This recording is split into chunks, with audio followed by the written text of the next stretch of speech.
Begitu ada tanda evakuasi, segera keluar melalui pintu secara tertib atau mengikuti arahan petugas.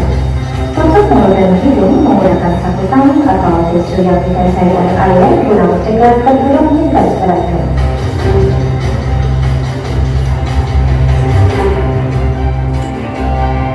Di setiap ruangan memiliki jalur evakuasi. Indonesia Raya, merdeka, merdeka, tanahku, negeriku yang ku cinta. Indonesia Raya, merdeka, merdeka, hiduplah Indonesia Raya. Yang saya hormati pula Ibu Teresia Puspita, dosen dari Sekolah Tinggi Ilmu Gizi Malang, Poltekkes Gizi Malang. Ini berdirinya saat saya mahasiswa kedokteran di sana, Jalan Ijen ya. Yang saya hormati Ibu Wadir, Pak Kabid, dan jajaran struktural, dan yang saya sayangi, saya banggakan seluruh sivitas Hospitalia Rumah Sakit Dr. Harjono Ponorogo. Pertama-tama kita selalu bersyukur kepada Allah, khususnya Pak. Yang lengkap dan jelas karena buat sertifikat.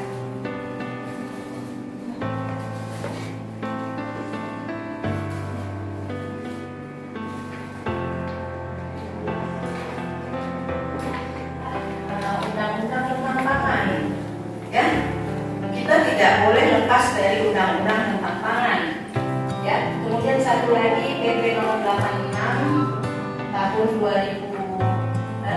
2019 tentang keamanan pangan. Nah, di sana disebutkan bahwa mutu pangan nilai yang ditentukan atas kriteria keamanan.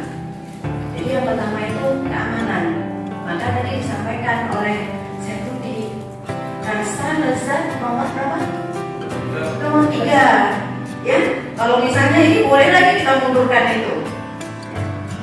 Yang pertama adalah kriteria keamanan. Ini dari nggak ganti-ganti nih. Ini asli kok, tinggal copy paste. Ya, jadi nggak karena saya sedang mengajar keamanan pangan, saya majukan dulu keamanan pangan, ya. Baru dan kandungan gizi pangan. Itu mutu pangan di undang-undang tentang pangan, ya.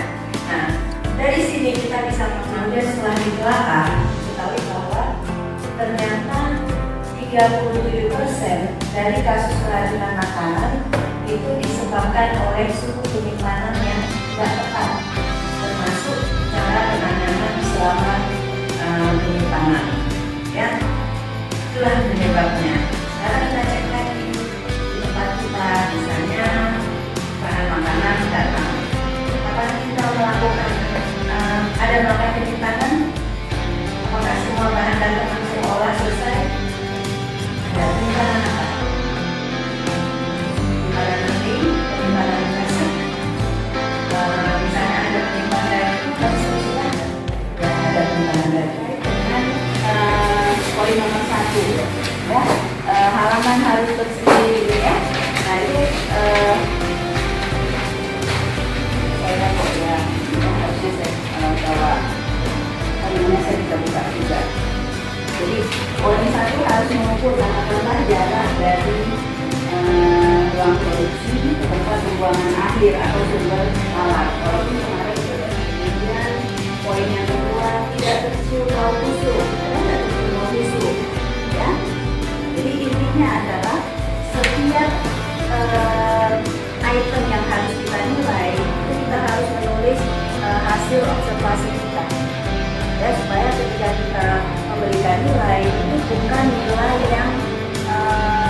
istilahnya kalau misalnya zaman dulu itu kalau penelitian enak ada penelitian di bawah pohon tinggal apa istilahnya dulu saya sampai lupa ya. Oke, jadi betul-betul objektif berdasarkan kondisi ya. Saya suka sesuatu yang jujur, apalagi ini kita menilai untuk diri kita sendiri.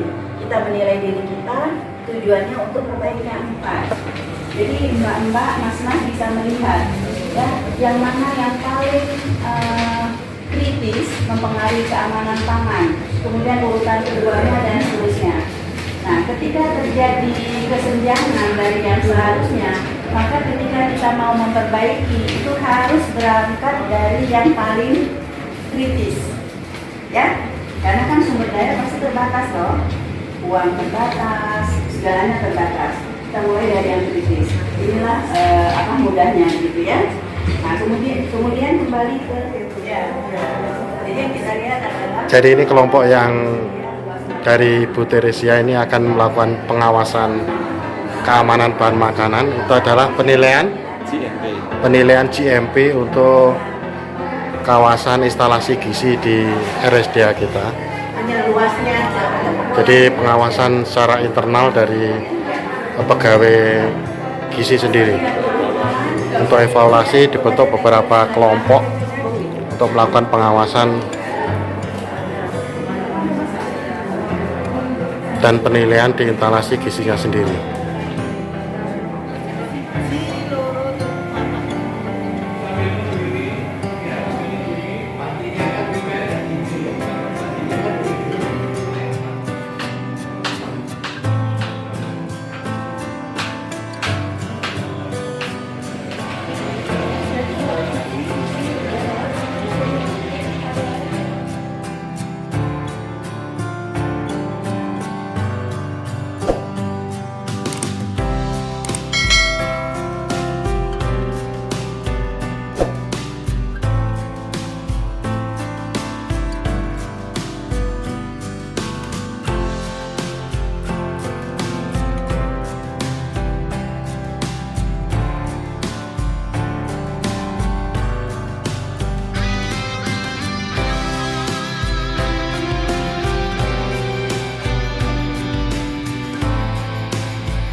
Di sini anak-anak kan juga belajar ya, adik-adik ya.